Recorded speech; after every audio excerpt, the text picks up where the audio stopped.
Jasmine Shah, आप अदालत क्यों नहीं जाकर खारिज करा लेते समन को?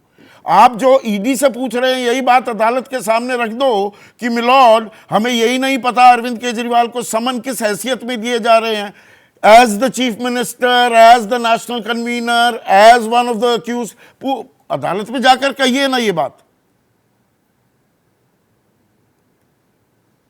संदीप जी, अगर नौबत आई तो हम अदालत के भी दरवाजे खटखटाएंगे, ये हमारा कॉन्स्टिट्यूशनल राइट है। लेकिन आप खुद समझिए, जब आप अदालत जाते हो तो अदालत पहले बोलती है अगर आप ये सवाल मुझसे पूछ रहे हैं पहले एजेंसी से पूछिए। तो हमने ये सवाल पूछ लिए, ईडी लिख के दे दे कि हम नहीं देंगे जवाब। ईडी इनके कोई भी, हमारे कोई भी पत्र का जवाब ही नहीं देता। वो सीधा एक समन के बाद दूसरा समन, मतलब सिटिंग चीफ मिनिस्टर की क्या कोई औकात नहीं है? वो अगर आपसे 2 सवाल कानूनी प्रक्रिया के तहत अगर पूछ लेता है तो क्या आपका जो पूरा मान है, आपकी जो पूरी ईगो है, इतनी हर्ट हो जाएगी कि आप एक पन्ने की चिट्ठी ना भेजे वापस? तो हमारी जो लीगल स्ट्रैटेजी, वो हमारी लीगल टीम हमें एडवाइस करती है। ठीक है, आपने सवाल का जवाब दिया। अब राजेश शर्मा, ये सवाल लगातार बीजेपी पूछ रही है, जवाब दे रही है आम आदमी पार्टी। देखिए सर, एक चीज है, ईडी ने जब इनको रिमांड मांगा है तो भानु प्रसाद के मोबाइल में जो लैंड के फ्रॉडुलेंट मींस के कागज हैं वो दिखाए हैं, तब उनको रिमांड मिली है। वो पेपर कहां से आए हैं?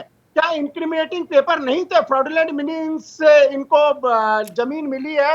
जैस्मिन बीच में नहीं, अभी राजेश बोल रहे हैं। जमीन को 8.5 एकड़ लैंड को आप फ्रॉडुलेंट मींस से करते हैं और आपका भानु प्रसाद के मोबाइल के अंदर में सारे कागजात मिलते हैं, तो आपने चोरी करी है, भ्रष्टाचार किया है। भाई अदालत का काम अदालत करेंगी ना। बीजेपी के नेता जज कब से हो गए? आज जिसके भी पास हो, कौन नेता? बीजेपी के नेता जज कैसे हो गए? ये तो अदालतों को तय करने दीजिए ना। आप कुछ चीजें उठाकर, आज जो मैं बता रहा हूं, जब जज के पास पेश करके जज उसके बाद में आपको रिमांड देता है, ऐसे नहीं मिलता है। और दूसरी चीज आज आपको बताऊं कि सबसे बड़ी चीज है, अरविंद केजरीवाल का 338 करोड़ का मनी ट्रेल ये मिला है कि 338 का घपला हुआ है। उसको यही पूछने बुला रहे हैं कि 338 करोड़ का जो घपला हुआ है, अमित अरोड़ा ने सवालों की सूची भी है आपके पास, ईडी क्या पूछेगी? तो इस तरीके के एलिगेशंस जो रहे हैं वो क्वांटिटेटिव प्रूफ के साथ हैं। लोअर कोर्ट ने, हाई कोर्ट ने, सीबीआई कोर्ट ने, सबने इनके बेल खारिज किए हैं। क्या आपको जस्टिस खन्ना के ऊपर भरोसा नहीं है? जस्टिस भाटी के ऊपर नहीं है, जिन्होंने मनीष सिसोदिया की बेल को रिजेक्ट किया? कि क्वांटिटेटिव प्रूफ है। सर, सुप्रीम कोर्ट के जज, हाई कोर्ट के जज, सिविल कोर्ट के जज, सीबीआई कोर्ट के जज क्या सारे भ्रष्ट हैं? किस तरीके की बात कर रहे हैं? जवाब दीजिए जैस्मिन शाह। एक मिनट राजेश रुकिए ना। सवाल जब आप उठा रहे हैं तो जवाब भी सुनिए। जैस्मिन जी। बिल्कुल संदीप जी, मैं लेकिन एक चीज पॉइंट करना चाहूंगा। जितने भी तमाम सवाल आए मैंने सबका जवाब दिया। आपने एक सवाल पूछा केवल, और उसका जवाब इन्होंने, किसी ने, ना वाजपेयी जी ने दिया है ना इन्होंने दिया है, कि आपके लोगों की फाइल कैसे गुम हो जाती है। आपके लोगों को 5 समन्स आते हैं, लेकिन जब भाजपा में आ जाते हैं तो 6ठा समन्स क्यों नहीं आता। जिन जिन लोगों के पास कैश एक्सेप्ट करते हुए वीडियो है, वो हार्ड एविडेंस है, उनके ऊपर तो चार्जशीट में उनका नाम भी नहीं दाखिल किया जाता। और आप यहाँ पे बैठ के ऊपर बड़ी बड़ी चीजें बोलते हैं कि आपको कोर्ट पे भरोसा नहीं है। भरोसा है कि नहीं? इसका जवाब कि एक साथ बाउंड्री, भाई बेल नहीं मिल रही है मनीष सिसोदिया को, ये जग जाहिर है। हाई कोर्ट, सुप्रीम कोर्ट के दरवाजे खटखटाते हैं वापस, अभी आपको राहत नहीं मिल रही।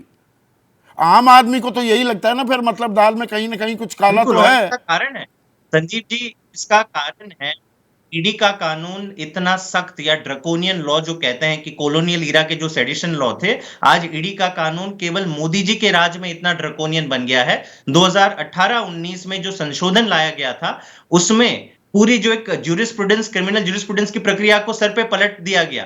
पहले होता था कि you are innocent until you are proven guilty. अब इन्होंने ये कानून डाल दिया, और मैं धारा से पढ़ के बता रहा हूं। इसमें कानून में लिखा है कि जज तभी बेल देंगे जब वो पूरी तरह से कन्विंस्ड है कि व्यक्ति इनोसेंट है। जैसे ही घड़ी का काटा दोपहर 2:30 पे आए, बबीता जी का दिल सास बहू साजिश के लिए मचल जाए।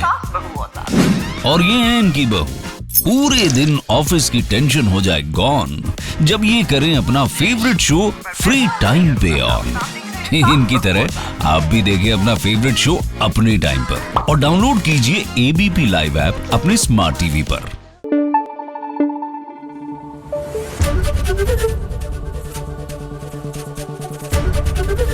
एबीपी न्यूज आपको रखे आगे।